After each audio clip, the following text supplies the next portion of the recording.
DB live Bihar में आप सबका स्वागत है। मैं हूं आराधना और मेरे साथ मौजूद है मेरी सहयोगी अंशिता और स्वागत करती हूं मैं आप तमाम दर्शकों का हमारे आज के इस कार्यक्रम में। तो बिहार की सियासत में काफी गहमा गहमी देखी जा रही है। लगातार एनडीए में खींचतान की खबरें सामने आ रही हैं। कहीं नीतीश कुमार सीएम पद को लेकर नाराज हैं, तो कहीं जीतन राम मांझी तरह तरह के बयान दे रहे हैं, अभी से कई तरह के दावे कर रहे हैं। यानी बिहार में विधानसभा चुनाव जो कि दिसंबर माह में बताए जा रहे हैं कि दिसंबर माह में होने हैं, उसे लेकर अभी से सियासत गरमाई हुई है और खासकर एनडीए की मुश्किलें बढ़ती दिखाई दे रही हैं। लगातार हम देख रहे हैं कि कैसे नीतीश कुमार बीजेपी से तल्खियां दिखा रहे हैं, कैसे वो अमित शाह से दूरी बनाए हुए हैं और लगातार इस तरह की खबरें आ रही हैं कि वो बीजेपी से नाराज हैं। वहीं जीतन राम मांझी जो कि केंद्रीय मंत्री भी हैं, उनका हाल ही में बयान आया था जहां उन्होंने एनडीए से सीट बंटवारे को लेकर अपना रुख साफ कर दिया था। उन्होंने 20 सीटों की मांग की थी और अब उनका एक और बड़ा बयान सामने आया है जहां उनके तीखे तेवर दिखाई दे रहे हैं एनडीए को लेकर। इन सब पर हम चर्चा करेंगे। अंशिता, मैं आपके पास भी आऊंगी। मैं जानना चाहूंगी कि जीतन राम मांझी का जो बयान अभी हाल फिलहाल में सामने आया है, उसके क्या मायने हैं और क्या कुछ चल रहा है फिलहाल एनडीए के अंदर, इन सब पर हम बात करेंगे। लेकिन इससे पहले हम चाहेंगे कि आपको जीतन राम मांझी का वो बयान सुनवाएं जिसमें उन्होंने एनडीए से सीटों के बंटवारे पर अपनी मांग साफ साफ जाहिर कर दी है। तो आइए आपको सुनवाते हैं क्या कुछ कहा जीतन राम मांझी ने। दुर्गति तो उनको माता पिता जी कर चुके हैं, वही याद आती है उनको। देखिए, मांग है, निश्चित है, हम भी करते हैं, हम सपोर्ट करते हैं। हमने भी कहा है कि 40 से या 20 से लेकर 40 तक हम लोग को है, सब तैयारी है। एनडीए में बैठ करके हम लोग तय करेंगे। अभी कार्यकर्ताओं का मांग उठना है तो कोई गलत नहीं है। प्रशांत किशोर ने मुख्यमंत्री नीतीश कुमार को बताया मानसिक रूप से बीमार और तो आपने देखा कि कैसे जीतन राम मांझी ने ये कहा कि उन्हें इस चुनाव में 20 सीटें चाहिए ही चाहिए। वैसे तो कार्यकर्ता 40 सीटों की मांग कर रहे हैं, लेकिन उन्होंने ये बात कही कि अगर हमें 20 सीटें भी मिलती हैं तो भी हम सरकार से अपना काम करवाने के लिए सक्षम रहेंगे। और ऐसे में 20 सीटें तो काफी हैं, लेकिन हमारी फाइनल डिमांड गांधी मैदान में जब सारे कार्यकर्ता एकजुट होंगे, उसके बाद कार्यकर्ताओं का जो मत होगा वो ही मान्य होगा। तो ऐसे में एक बात तय है कि उन्होंने एनडीए के सामने अभी से इस बात का ये बात सामने रख दी है कि उन्हें कितनी सीटें चाहिए, जिसके बाद एक तरह से कहा यह भी जा रहा है कि वो एनडीए पर दबाव बनाने की कोशिश कर रहे हैं। और इस बीच जब उनसे सवाल किया गया कि क्या सीट बंटवारे को लेकर वो एनडीए से नाराज है, और इस पर उनका जो जवाब आया उसमें साफ साफ उनकी नाराजगी जाहिर दिखाई दी। वो सीधे सीधे एनडीए पर भड़क गए। उन्होंने कहा कि हम बिल्कुल भी नाराज नहीं है, लेकिन क्या अब गार्जियन से अपनी रोटी की मांग नहीं कर सकते। यानी उन्होंने ये साफ कर उनके बयानों में उन्होंने ये तो नहीं कहा कि वो नाराज है, बट उनके जो तेवर दिखाई दिए वो काफी तीखे थे। और वो यही नहीं रुके, इसके साथ ही उन्होंने आगे ये भी कहा कि झारखंड और दिल्ली चुनाव में बीजेपी में टिकट का बंटवारा औकात देखकर किया गया, तो ऐसे में इस बार के चुनाव में हम औकात दिखाएंगे। तो ये बयान उनका सीधे सीधे किस पर था? हालांकि उन्होंने ये तो बीजेपी को लेकर कुछ भी साफ साफ नहीं कहा, लेकिन उनके जो तेवर थे और उनका ये जो बयान था कि औकात दिखाएंगे, इससे साफ संकेत मिल रहे हैं कि एनडीए में काफी खींचतान मची हुई है। अभी से सीटों के बंटवारे से लेकर सीएम पद से लेकर कई मुद्दों पर एनडीए के सभी सहयोगी दल आपस में भिड़ते दिखाई दे रहे हैं। इस पर मैं आपसे जानना चाहूंगी अंशिता कि ये जो जीतन राम मांझी का बयान है, इसके क्या मायने हैं एनडीए के लिए? उनका ये बयान क्या माना जा रहा है? जहां एक तरफ नीतीश कुमार के तेवर पहले ही तल्ख हैं, आप जानती हैं, लगातार इस तरह की खबरें आ ही रही हैं कि वो पलटी मार सकते हैं। हालांकि खबर अब ये भी आने लगी है कि जिस तरह से नीतीश कुमार अभी तक कोई फैसला नहीं कर पा रहे हैं, राहुल गांधी की तरफ से भी उनको अल्टीमेटम दे दिया गया है कि भले ही अभी दरवाजे खुले हैं, लेकिन ये दरवाजे हमेशा खुले नहीं रहेंगे। यानी ये भी अंदर खाने चर्चा चल रही है कि नीतीश कुमार अभी तय नहीं कर पा रहे हैं कि उन्हें महागठबंधन के साथ जाना चाहिए या एनडीए के साथ रहना चाहिए, क्योंकि दोनों ही सीएम पद देने के लिए राजी नजर नहीं आ रहे हैं। क्योंकि अब नीतीश कुमार पर भरोसा ना तो महागठबंधन को रहा है, यानी ना तो आरजेडी को रहा है और ना ही बीजेपी को रहा है। तो यहाँ पर नीतीश को लेकर जिस तरह की चर्चाएं चल रही हैं, इस बीच पशुपति पारस ने भी तेवर दिखाना शुरू किया। लालू प्रसाद यादव से वो लगातार करीबी बना रहे हैं और जिस तरह से राहुल गांधी पटना दौरे से लौटते हैं दिल्ली के लिए और उसके अगले ही दिन पशुपति पारस उनसे मिलने पहुंच जाते हैं लालू प्रसाद यादव से। तो ये सारी चर्चाएं जहां चल रही हैं, इस बीच में जीतन राम मांझी भी ये कह सकते हैं कि एक तरह से मौके पर चौका मारने की फिराक में है। अब ये सारी संभावनाएं सिर्फ इसलिए बन रही हैं क्योंकि महाराष्ट्र में जिस तरह से बीजेपी ने अपने सहयोगियों को झटका दिया, जिस तरह से नतीजे आने के बाद एक बिल्कुल सहयोगियों को ये बता दिया कि अब हमें तुम्हारी जरूरत नहीं है, वो स्थिति बिहार में ना पैदा हो जाए, इसलिए सहयोगी पहले से ही कदम फूक फूक कर रख रहे हैं। किसी भी तरह की कोई रिस्क लेने के मूड में नहीं है और साफ शब्दों में ये भी कहा जा सकता है कि अब उन्हें बीजेपी पर भरोसा ही नहीं रहा है। बीजेपी मतलब निकलते ही दूध से मक्खी की तरह निकाल कर फेंक देगी, ये बैठ गया है जितने भी सहयोगी हैं, चाहे वो नीतीश कुमार हो, चाहे वो पशुपति पारस हो, और अब वो जो तीसरा नाम जीतन राम मांझी का भी इस लिस्ट में शामिल हो गया है। उसी को देखते हुए जीतन राम मांझी ने साफ साफ संकेत दे दिए हैं कि जो आपने पहले किया लोकसभा चुनाव में या उपचुनाव में, जो भी हमारे साथ किया, वो हम अब विधानसभा चुनाव में बिल्कुल नहीं होने देंगे। आप जानते हैं कि लोकसभा चुनाव में सिर्फ एक सीट दी, उपचुनाव में भी क्योंकि जेडीयू का लास्ट टाइम पर गठबंधन में शामिल होकर जेडीयू ने, इसलिए वहां पर भी उन्होंने समझौता कर लिया। ये सारा उन्होंने एक तरह से अपना दर्द भी बयां कर दिया है कि हमारे साथ बार बार धोखा करती है बीजेपी, ये समझती है कि हमारी औकात नहीं है। तो कहीं ना कहीं औकात शब्द का जो उन्होंने इस्तेमाल किया है वो ये बताने के लिए कि अब वो लगातार जो रैलियां कर रहे हैं उसमें वो अपना शक्ति प्रदर्शन भी दिखाएंगे और बताएंगे कि हम इस लायक हैं, लेकिन आप हमें सीट्स नहीं दे रहे हैं। तो कहीं ना कहीं ये भी माना जा रहा है कि औकात शब्द का जो इस्तेमाल करके उन्होंने चिराग पासवान पर भी निशाना साधा है कि उनको तो ज्यादा सीट्स दी जा रही हैं लेकिन हमें नहीं दी जा रही हैं, जबकि वो भी दलितों की राजनीति करते हैं और हम भी करते हैं, हमारा भी कोर वोटर वही है, उनका भी वही है, तो फिर उनको इतनी तवज्जो क्यों? जबकि अगर हम जीतन राम मांझी की बात करें तो वो ज्यादा वरिष्ठ हैं। यानी अगर देखें तो जो पीएम मोदी का हनुमान कहते हैं खुद को, अब वो बीजेपी के लिए सिरदर्द बनते दिखाई दे रहे हैं। अगर हम देखें पशुपति पारस भी चिराग पासवान को लेकर ही नाराज नजर आ रहे हैं, वहीं अब जीतन राम मांझी का भी इशारा अगर चिराग पासवान की ओर है, तो चिराग पासवान अब बीजेपी के लिए परेशानी के सबब बन गए हैं। जी बिल्कुल बन गए हैं, लेकिन जिस तरह से लोकसभा चुनाव में जो वो रहा, उनका जीत का जो स्ट्राइक रेट रहा कह सकते हैं, वो बहुत अच्छा था। इसीलिए बीजेपी उनको लेकर कोई रिस्क नहीं लेना चाहती, उन्हें साइड नहीं करना चाहती। आप जानते हैं कि पिछले दिनों जब चिराग के तेवर थोड़े तल्ख, थोड़े बदले बदले नजर आ रहे थे, तो बीजेपी ने एड़ी चोटी का जोर लगा दिया कि कैसे उनको अपने साथ ही रखे। ईडी का डर भी दिखाया, पशुपति पारस से नजदीकी बढ़ाकर भी चिराग के अंदर कहीं ना कहीं एक खौफ बिठाने की कोशिश की, अगर आप साइड जाएंगे तो हम आपके चाचा से हाथ मिला लेंगे। तो चिराग की जरूरत बीजेपी आलाकमान को दिखाई दे रही है और यही वजह है कि वो नीतीश को भी नाराज कर रहे हैं। अब जीतन राम मांझी की नाराजगी भी दिखकर आ रही है और पशुपति पारस को तो वो लोकसभा चुनाव में ही नाराज कर चुके हैं। और चिराग भी ये बात समझ रहे हैं कि कहीं ना कहीं बीजेपी को उनकी जरूरत है और यही वजह है कि चिराग ने भी 70 सीटों पर दावा ठोक दिया है। मतलब आप समझिए कि जीतन राम मांझी जहां 40 सीट की बात कर रहे हैं और ये कह रहे हैं कि चलिए क्योंकि गठबंधन में है तो हम मान जाएंगे 20 सीट्स पर, वहीं उसी तरह चिराग भी मौके की नजाकत को समझते हुए मौके का फायदा उठाने की कोशिश कर रहे हैं और उन्होंने भी कहा है कि 70 सीट्स तो कम से कम चाहिए, 70 पे नहीं तो 40-45 सीट से तो कम पर बात बन ही नहीं सकती। यानी बीजेपी इस समय सभी तरफ से घिरी हुई दिखाई दे रही है। और चाहे वो चिराग पासवान की हम बात करें, क्योंकि सबसे बड़ी बात यह कि नीतीश अभी तक बिल्कुल एक तरह से ये मानकर चला जा रहा है कि नीतीश पलटी मार जाएंगे, नीतीश महागठबंधन से हाथ मिला लेंगे। और पशुपति पारस को लेकर तो पिक्चर लगभग क्लियर हो चुकी है कि वो उन्होंने क्लियर कह दिया है कि या तो आप हमारे हिसाब से हमें सीट दीजिए, नहीं तो लालू प्रसाद यादव हमें अपने साथ लेने के लिए तैयार हैं। और ये बात सिर्फ पशुपति नहीं कह रहे हैं, लालू प्रसाद यादव का जो बयान आया उससे उस पर मोहर भी लग गई। तो अब दो सहयोगी तो छिटक गए, अब बीजेपी के पास बचे हैं हम और चिराग पासवान के एलजेपी।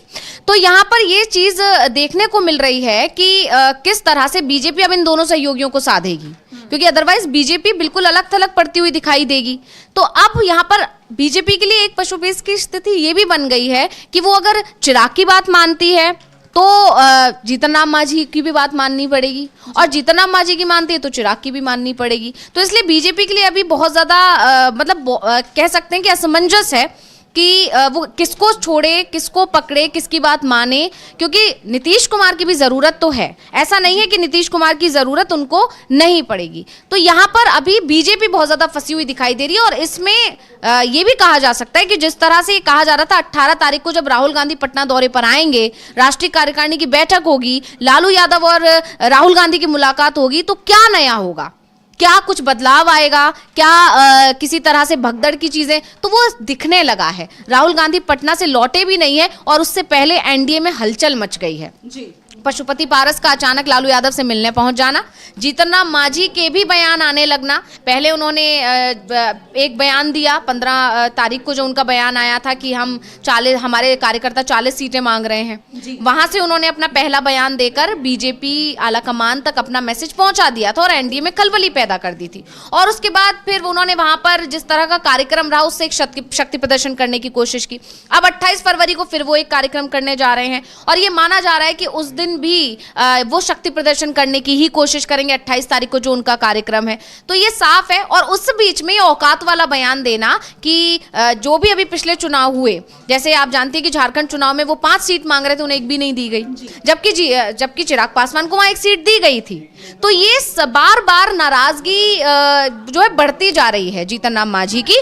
और ये बात आपने बिल्कुल सही कही आराधना कि जीतन राम मांझी और पशुपति पारस दोनों ही चिराग पासवान से नाराज है। और अंदर खाने ये भी खबर है कि कहीं ना कहीं चिराग पासवान की वजह से ही नीतीश कुमार भी खफा हैं, क्योंकि ये माना जा रहा है कि चिराग पासवान को कहीं ना कहीं नीतीश कुमार के विकल्प के तौर पर खड़ा किया जा रहा है बिहार में। और इसीलिए नीतीश कुमार अभी से अपना दबदबा बनाने की कोशिश कर रहे हैं कि अगर बीजेपी को उनकी जरूरत है तो उनकी शर्तों पर, क्योंकि ऐसा भी लग रहा है नीतीश कुमार को कि ऐसा ना हो जाए, चिराग बिहार की राजनीति से बाहर नहीं आना चाहते हैं, ऐसा कई दावे किए जाते हैं। चिराग चाहते हैं कि अगर उनको कल को मौका मिलता है कि उन्हें सीएम बनाया जाए बिहार का, तो वो कहेंगे हाँ ठीक है, केंद्रीय मंत्री पद मुझे नहीं रहना है, मैं सीएम बनना चाहूंगा। तो नीतीश को या पशुपति पारस को या जीतन राम मांझी को, सभी को इस बात का कहीं ना कहीं डर है कि अगर चिराग को ज्यादा सीट्स मिल गई तो कहीं ऐसा ना हो एनडीए को जीत मिली और चिराग की स्थिति अच्छी रही और बीजेपी के पास उनका सीएम वाली स्थिति नहीं बनी, तो हो सकता है वो चिराग को सीएम बना दें या चिराग को डिप्टी सीएम का ऑफर दे दें, इस तरह की चीजें। अगर हम हालिया घटनाक्रम को भी देखें अंशिता, तो लगातार जिस तरह से चिराग पासवान नीतीश कुमार को लेकर रवैया किए हुए हैं, जो रुख अपनाए हुए हैं, कहा यह जा रहा है कि बीजेपी के इशारे पर वो नीतीश कुमार को टारगेट कर रहे हैं, नीतीश कुमार से दूरी बना रहे हैं। हमने देखा कि कैसे प्रगति यात्रा के दौरान नीतीश कुमार के बुलावे पर उनसे बैठक करने को नहीं आए चिराग पासवान। उसके अलावा पहले उन्होंने दूरी बनाई, उसके बाद फिर सीएम पद को लेकर उन्होंने बयान दिया कि नहीं, नीतीश के नेतृत्व में चुनाव लड़ा जाएगा और सीएम वही रहेंगे।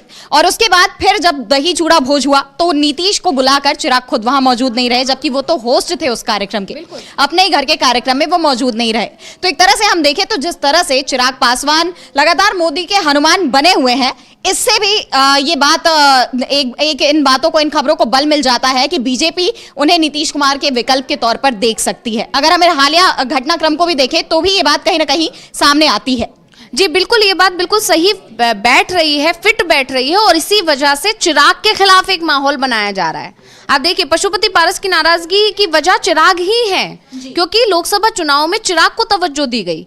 यहां तक कि जिस सीट पर पशुपति पारस लड़ना चाह रहे थे, चिराग भी उसी सीट पर लड़ना चाह रहे थे, हाजीपुर, और वो सीट चिराग को दी गई। ये नहीं किया गया कि चिराग को सीट्स अगर 5 दी जा रही हैं तो 1 सीट उनको दे दी जा सकती थी, लेकिन नहीं, बीजेपी ने पूरी तरह पशुपति पारस को किनारे लगा दिया। यहां तक कि पशुपति पारस ने नाराजगी भी जाहिर की तो उन्हें उस तरह नहीं मनाया गया जिस तरह से मनाना चाहिए था। लेकिन पशुपति पारस के पास उस वक्त शायद कोई और जगह नहीं थी, या कह सकते हैं कोई और ऑप्शन नहीं था, इसलिए उन्होंने अपनी नाराजगी को साइड कर दिया। और शायद अंदर खाने ये भी खबर है कि उस वक्त उन्हें ये कहकर मना लिया गया कि जब विधानसभा चुनाव होंगे तो आपका ध्यान रखा जाएगा। लेकिन जैसे कि बीजेपी की नीति रीति सबसे वाकिफ है कि वो समय के बाद भूल जाती है, मतलब जब समय निकल जाता है तो फिर वो वही रवैये पर आ जाती है। और महाराष्ट्र उसका जीता जागता उदाहरण है। जिस तरह से महाराष्ट्र में देखा गया, एकनाथ शिंदे के सहारे सत्ता में आई और एकनाथ शिंदे को सबसे पहले साइड किया गया। अजीत पवार का सत्ता में आने का कोई वो नहीं है, हम उनको, अजीत पवार को इसका क्रेडिट नहीं दिया जा सकता कि बीजेपी उनके सहारे से सत्ता में आई है, एकनाथ शिंदे के सहारे से सत्ता में आई है। और एकनाथ शिंदे की एक भी बात नहीं मानी गई, ना तो उनको सीएम बनाया गया, उसके बाद ना ही उनको वो मंत्रालय दिए गए। जबकि अजीत पवार को दोनों चीजें, डिप्टी सीएम वो पहले से ही थे, इसलिए उनके लिए कोई बड़ा झटका नहीं है। दूसरा, जो मंत्रालय वो चाहते थे वो मंत्रालय भी उनको दिए गए। तो इस चीज को देखते हुए कहीं ना कहीं सहयोगी बिहार में पहले से ही सतर्क दिखाई दे रहे हैं कि जो बिहार में, जो महाराष्ट्र में बीजेपी ने कर दिया वो बिहार में ना कर जाए। और इसीलिए ये खलबली, मतलब आप देखिए अभी 8 से 9 महीने पड़े हुए हैं, अभी चुनाव का कोई दूर दूर तक नामो निशान नहीं है। बहुत होता है 8 महीना, लेकिन अभी से दिल्ली में चुनाव चल रहा है, जबकि दिल्ली की उतनी चर्चा नहीं है, बिहार की चर्चा ज्यादा है, क्योंकि बिहार में खिचड़ी पक रही है और वो उसका क्या असर होगा, बस महागठबंधन की खिचड़ी में ज़्यादा स्वाद होगा या एनडीए की में होगा, ये बस समझ में अभी नहीं आ पा रहा है। जी बिल्कुल, यानी हम देखें तो फिलहाल एनडीए मुश्किलों से घिर गया है। हर तरफ बगावती तेवर दिखा रहे हैं उसके सहयोगी दल। केंद्रीय मंत्री तक ने चेतावनी दे दी है कि इस बार के चुनाव में वो औकात दिखाएंगे, और इन तरह के शब्दों का जो इस्तेमाल उन्होंने किया है, इसके बाद ये तो साफ हो गया है कि उन्होंने एनडीए को, बीजेपी हाईकमान को अपना मैसेज क्लियर कर दिया है कि इस बार सीटों का बंटवारा उसके लिए आसान नहीं होने वाला। वहीं बात अगर हम नीतीश कुमार की करें तो नीतीश कुमार को तो लेकर कह लीजिए यही दावा लंबे वक्त से किया जा रहा है कि नीतीश कुमार कभी भी पलटी मार सकते हैं। कहा यह जा रहा है कि उन्होंने पूरा फैसला कर लिया है, मन बना लिया है, केवल ऐलान बाकी है और कभी भी किसी भी वक्त वो इसका ऐलान कर सकते हैं। इसका मतलब है कि बीजेपी लगातार इस चीज को लेकर असमंजस में है, टेंशन में है। अब ऐसे में खबर यह भी आ रही है कि बीजेपी ने नीतीश कुमार को किनारे लगाने की भी कोशिशें शुरू कर दी है, क्योंकि शुरुआत में हमने देखा एक तरफ उसने नीतीश कुमार को मनाने की कोशिशें की, लेकिन जब उसको इसमें सफलता नहीं मिली तो अब कहा यह जा रहा है कि अब बीजेपी नीतीश कुमार को ही किनारे लगाने में जुटी हुई है, कहीं चिराग पासवान के जरिए तो कहीं अपने खुद के ही फैसलों के जरिए। अब आज के ही दिन बिहार में 43 साल बाद पीठासीन अधिकारियों का, स्पीकरों का सम्मेलन आयोजित किया जा रहा है, जिसमें लोकसभा अध्यक्ष, लोकसभा के स्पीकर ओम बिरला इसका उद्घाटन करने पहुंचे हैं। वो बीती शाम ही वहां पहुंच गए हैं, लेकिन इस सम्मेलन के पोस्टरों पर नीतीश कुमार की तस्वीर है, उनका नाम लिखा हुआ है। बाकायदे होना भी चाहिए, क्योंकि बिहार में 43 साल बाद ये आयोजन हो रहा है और वो बिहार के मुख्यमंत्री हैं, ऐसे में उनका वहां शिरकत करना बहुत अहम माना जा रहा है।